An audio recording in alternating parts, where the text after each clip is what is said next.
হ্যাঁ গো, কি হলো? এখানে তো হোটেলের মালিকের নাম বিরাজি লেখা আছে। হোয়াট? এই ছেলেটা রয় চৌধুরী গ্রুপের হোটেলের মালিক? দেখা, আমাকে একটু দেখা তো।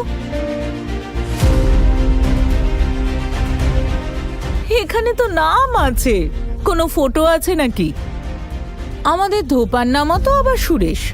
তার মানে আসলে কি ও কোটিপতি সুরেশ হলো নাকি? আমি তোদের মতো লোককে খুব ভালো করে চিনি। আমি তোর যোগ্যতাও জানি। আমাদেরকে তোর এই নাটক দিয়ে তুই ভোলাতে পারবি না। ঠিক আছে, যদি আমার সব কথাই আপনাদের মিথ্যে মনে হয় তাহলে মিথ্যেই সই। Hands up, you are under arrested.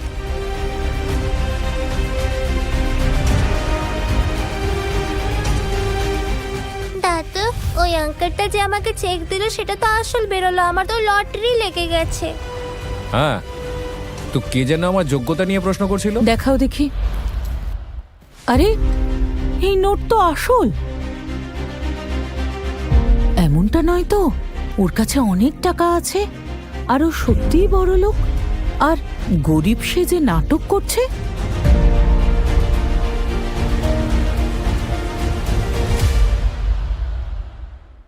এ আসলে একটা বিরাট বড় চোর। আমরা তো একে ছোটখাটো বদমাইশ ভাবছিলাম, কিন্তু এই হারামজাদা আমাদের বিরুদ্ধে নিশ্চয়ই কোনো প্ল্যান করছে। এই শয়তানটা উবেরয়েজের চেকবুক নিয়ে ঘুরে বেড়াচ্ছে। নিশ্চয়ই ও চুরি করেছে, তারপর মিস্টার উবেরয়েজ সই করিয়ে নিয়ে অ্যাকাউন্টে টাকাটা ফেলে দিয়েছে। সিবিআই কে দিয়ে অনুসন্ধান করানো উচিত। তিহাড় জেলে পাঠালেই সব সত্যি উগলে দেবে।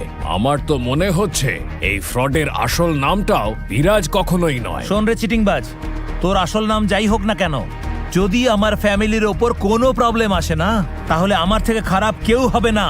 বিরাজ, এসব কি করছো? 50 লাখ টাকা কোথায় থেকে আনলে তুমি? মানে এগুলো সব সত্যি নাকি তুমি ফ্রড? এসবের কি দরকার ছিল? অরুণিমা, আমি এমন কিছুই করিনি যা ওনারা প্রমাণ করতে চাইছেন।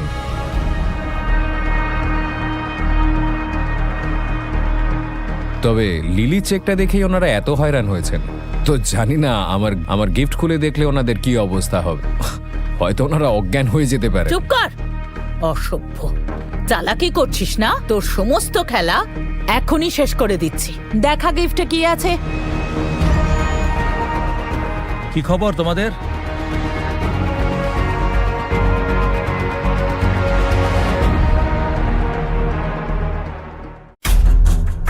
দাদু, তোমার জন্য একটা ছোট্ট গিফট।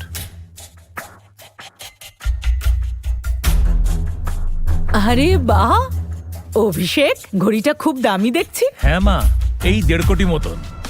আমার স্পেশাল দাদুর জন্য কিছু স্পেশাল না আনলে হয়? ওনার হবু জামাই বলে কথা। আর একটা গুড নিউজ আছে, বাবা বলছিল হয়তো রায়চৌধুরীদের সঙ্গে আমাকে লন্ডন যেতে হবে। লন্ডন যাওয়ার আগে আমি এই এনগেজমেন্টটা করে নিতে চাই।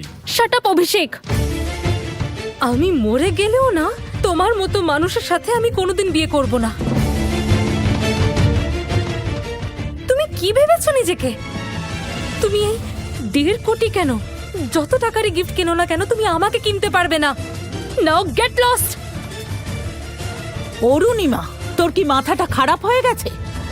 অভিষেক বড় পরিবারের ছেলে, আর এরকম ছেলে সচরাচর পাওয়া যায় না। এর মতো বাজে অহংকারী নোংরা ছেলেকে আমি এই জন্মে কেন, কোনো জন্মেই বিয়ে করব না। বাহ, আমি ভেবেছিলাম এই ভিখিরিটা এতক্ষণে এখান থেকে চলে গেছে, কিন্তু না, অরুণিমার উপর কোনো কালো জাদু নিশ্চয়ই করেছে। অরুণিমা, এত অ্যাটিটিউড ঠিক না। এই আরামের জীবন ছেড়ে তুমি ওই নালিতে ঝাঁপ দিতে চাও? অভিষেক, তোমার মাথায় কি পুরোটা গোবর পোড়া? তবে একটা কথা বলবো, রিস্ট ওয়াচটা অবশ্যই দারুণ, কিন্তু একবার চোখ তুলে ওদিকটায় দেখো।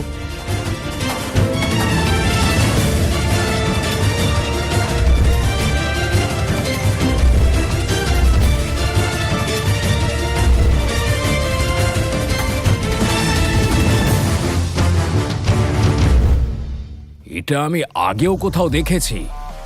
ফাইন আর্টস পেন্টিং, দাম 7 কোটি। 7 কোটি?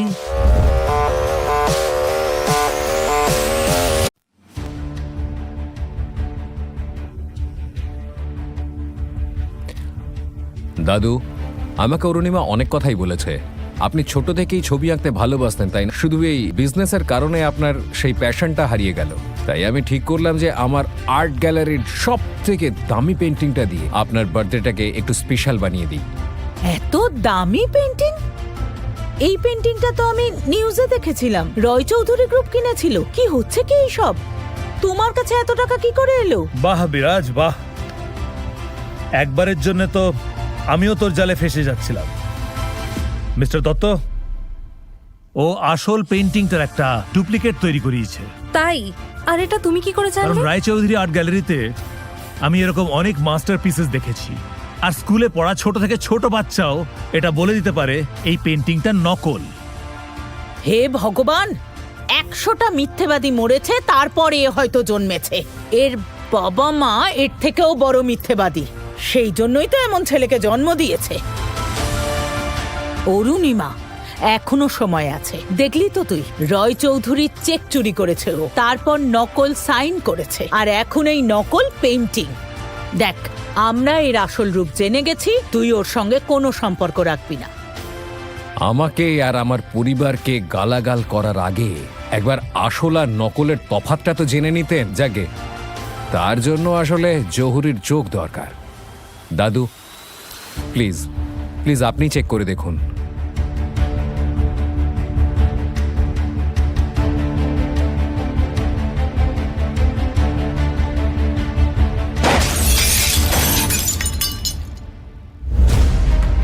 অভিষেক, এটা তুমি কি করলে?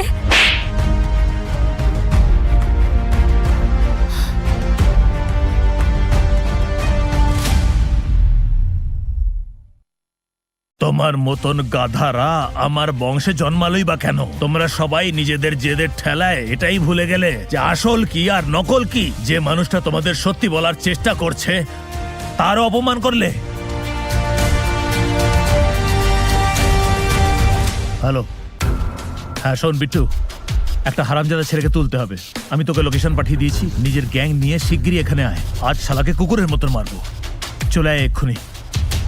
বিরাজ, কে তুমি? এত দামি গিফট, এই পেন্টিং। আমি জানতে চাই তোমার আসল পরিচয় কি। অরুণিমা, আমি তোমার সেই বয়ফ্রেন্ড। এখন সম্পর্ক 3 বছরের হোক বা 3 মাসের, কি যায় আসে? প্রেম তো প্রথম দেখাতেই হয়ে যায়, তাই না? দেখলেন দাদু, এই চালাক চোরটা আপনার নাতনিকে কিভাবে বোকা বানাচ্ছে। আর যদি এইভাবেই চলতে থাকে তাহলে একদিন ও অরুণিমার ইজ্জত নিয়েও খেলবে। আর এই পেন্টিং এর বিষয় বলতে গেলে, হতে পারে এই পেন্টিংটা চিনতে আমার একটু ভুল হয়ে গেছে, কিন্তু এই পেন্টিংটা আমি রায়চৌধুরী আর্ট গ্যালারিতে নিজের চোখে দেখেছি। আমি জানি যে এই চোরটা অরুণিমাকে পাওয়ার চক্করে ওই আর্ট গ্যালারি থেকে পেন্টিংটা চুরি করে এনেছে। একে তো আমি জেলে ঢুকিয়েই ছাড়বো। অভিষেক, তুই তোর এই নোংরা মুখটাকে বন্ধ করে রাখ। আর একটা রিকোয়েস্ট করবো তোকে। বল কুকুর বল। খুব শীঘ্রই আমি তোর এই ঘেউ ঘেউ বন্ধ করে দেব। এখন আবার নতুন কোনো গল্প বানিয়েছিস নিশ্চয়ই। বিরাজ, আমার খুব টেনশন হচ্ছে। তুমি নাটক করছো, তাই না? তুমি সত্যি চুরি করনি তো? দাঁড়ান, আমি এক্ষুনি শ্রীকে কল করছি। ওই আপনাদের পেন্টিং এর ব্যাপারে সব বলে দেবে। Hello Shri. Hello, good afternoon sir. 8 ঘন্টার মধ্যে তুমি দত্তভিলায় চলে এসো। Okay sir, got it. আমার তো ভয় করছে, ডাইরেক্ট ওনাকে ফোন করলো। উনি যদি এই ছেঁড়া পেন্টিংটা দেখেন, আর তারপর আমি ওকে কত বাজে কথা বলেছি, এই সব কিছু যদি জানতে পারেন তো, তাহলে তো আমরা শেষ হয়ে যাব। মিস্টার স্ট্রিট নম্বর তোমার কাছে আছে তো অভিষেক? তোমার নাম্বারের সাথে ডায়াল করা নাম্বারটা চেক করে নেব, তাহলেই আসল সত্যিটা জানা যাবে। তারপর ওকে অপমান করে এখান থেকে লাথি মেরে বের করে দেব।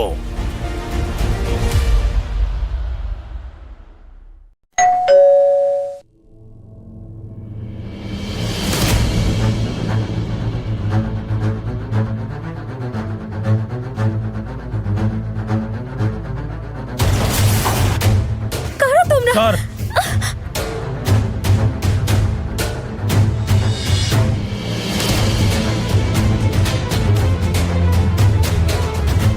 এই, আমার মেয়েকে কিছু করো না। এই। কি করছো কি তোমরা?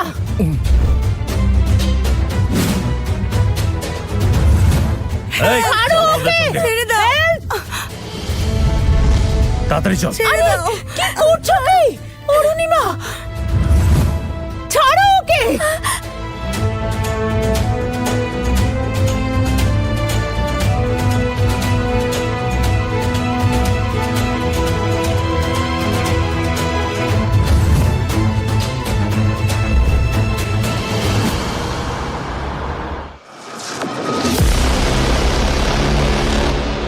আরে আপনি নিজে এখানে এসেছেন?